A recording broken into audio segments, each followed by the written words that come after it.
Question, how am I supposed to do an intro joking about breaking the fourth wall like Deadpool does when I'm already breaking the fourth wall by talking to you guys through this review?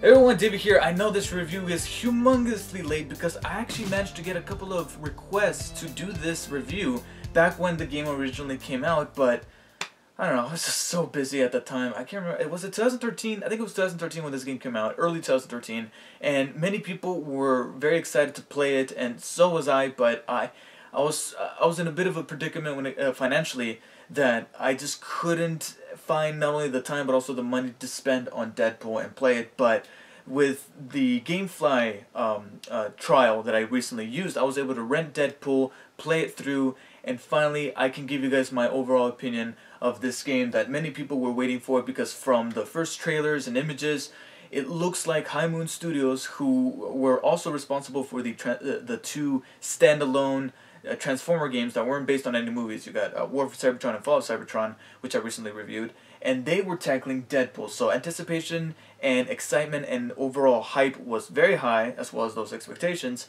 And now here I am to talk about what I thought of the game myself. So what's the story with Deadpool?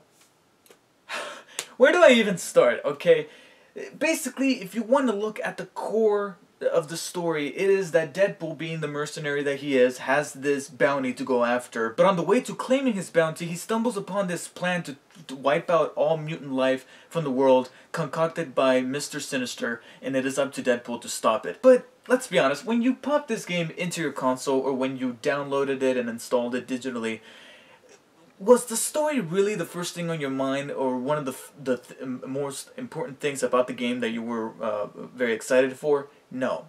Let's just face it, the heart and soul of this game is Deadpool. Unlike that thing we had in X-Men Origins Wolverine, this is probably the most faithful adaptation of the character from the comics. You know, besides the medium of the comics and translating it to a video game, this is one of the most faithful adaptations for the character. He is ruthless, he's badass, and most importantly, he is hilarious. Obviously, he's going to be breaking the fourth wall throughout the game and just messing with practically every facet of the game that is very self-aware. It's something that we've come to expect from Deadpool, and he made me laugh most of the time. I say most because there's a couple of jokes that didn't really land for me, whether it be personal taste of mine, or because it would be funny the first time, but then through programming for the game, the Deadpool, while actually playing the game, would sometimes say the same joke over and over, and by the end of it I was like, okay, I get it, you're called Merc with the mouth, but please shut up. But Nolan North, who voices Deadpool this time around, just kills it, no pun intended.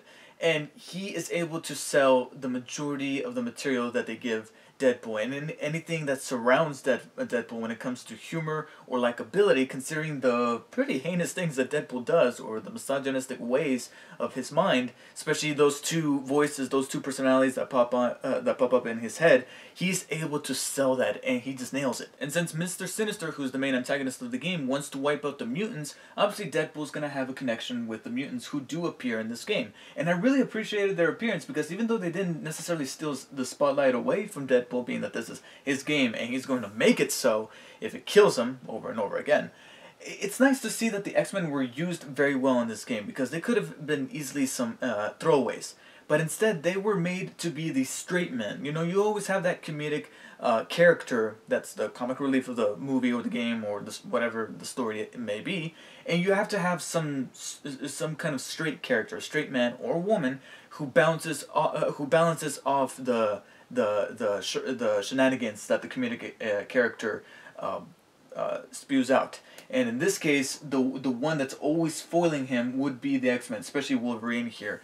And it's nice to see the back and forth between them, especially the things that Deadpool says towards characters like Wolverine.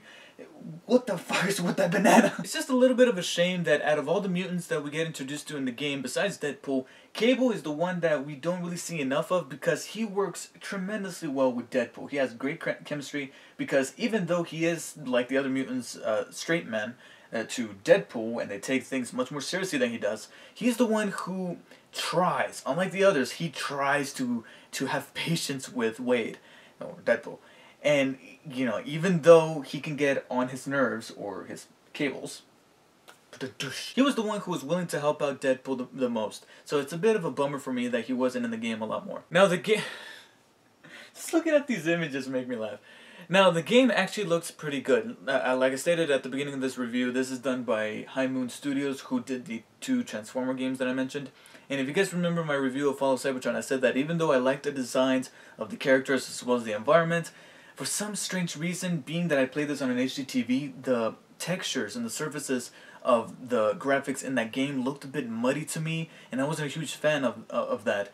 Fortunately, I can say that the graphics are much more improved for me personally in this game because everything looks nice, everything looks sharp. You're not expecting anything too photorealistic because after all they're adapting a comic book character, but it still looks pretty good. And if you couldn't already tell, there are some big set pieces and side gags that you can tell High Moon really spent an awful lot of time on because they love the character that much. Whether it be gags like this that are just random things that come out of nowhere that they didn't have to do. Like, there's certain pieces in this game where I'm like, you did not have to put your money and time into that, but you did. You even joke about the amount of time and money that the studio put in there, and yet it worked. It worked beautifully, and I have to commend the guys for taking the time to really appreciate a character like Deadpool. One that probably another studio wouldn't have invested in. My only slight complaint with the presentation would have to be that sometimes the camera could get a little clunky and problematic, especially during tight corners. But when you're treated to things like this, I guess I'll give it a pass. Now let's talk about the gameplay, which sadly is probably the weakest part about Deadpool, because as faithful and as awesome as the adaptation of the character Deadpool was in this game, it's almost like they focused a little bit too much on that and not enough on the gameplay. I'm not going to say it's terrible, but it's pretty basic. It's a very basic hack and slash mechanic that combines melee moves with katanas and swords along with gunplay with pistols and rifles and the traditional weaponry that Deadpool uses in terms of the comics or any kind of medium that he's featured in. It's not even that terribly deep, and sure, it does lead to some cool looking combos. And there is an upgrade system to be able to unlock even more combos as well as upgrade your weaponry, whether it be to include more ammunition in your guns or produce more damage upon enemies. But besides that, there's nothing a whole lot to the gameplay that will keep you, I don't want to say invested, but it'll keep you engaged. Most of the time you'll be kind of treading the waters, going from point A to point B, just so that you can see what the next joke that Deadpool is going to say. It also doesn't help that that combat does have a slight tendency to get a little bit repetitive from time to time, especially when you figure out that certain enemies get killed almost the exact same way, whether it be through katanas or guns. It'll just take more of it because they seem to be stronger. And sure, you can mix in a couple of moves here and there, especially when you try to evade bigger enemies that take even more damage to be able to kill, but besides that, it's very much routine.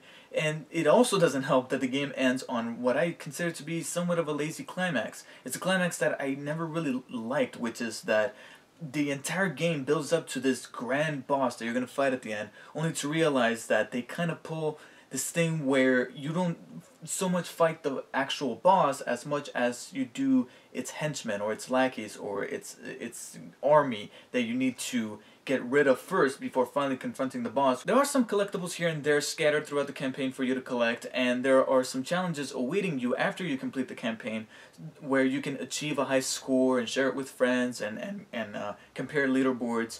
But besides that, there's almost not that much replay value gameplay-wise. And the reason why I say gameplay-wise is because the game is funny enough and the character is likable and badass enough that I wouldn't blame you one bit if instead of playing the game over and over, you would rather just go on YouTube and watch the cutscenes and have a laugh with them. Still, you have to consider some things. One, this could have been way worse than what we got. I mean, this could have been a colossal train wreck. And two, there's no denying for me that I had an absolute great time playing this game from beginning to end. So for that, I am going to give Deadpool a low 8 out of 10. I was about to say 9.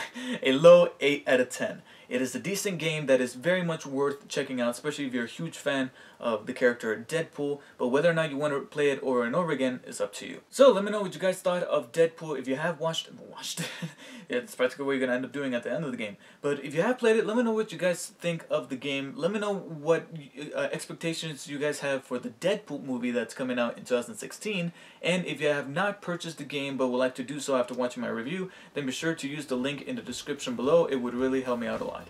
Thank you guys for watching, and I'll see you guys next time.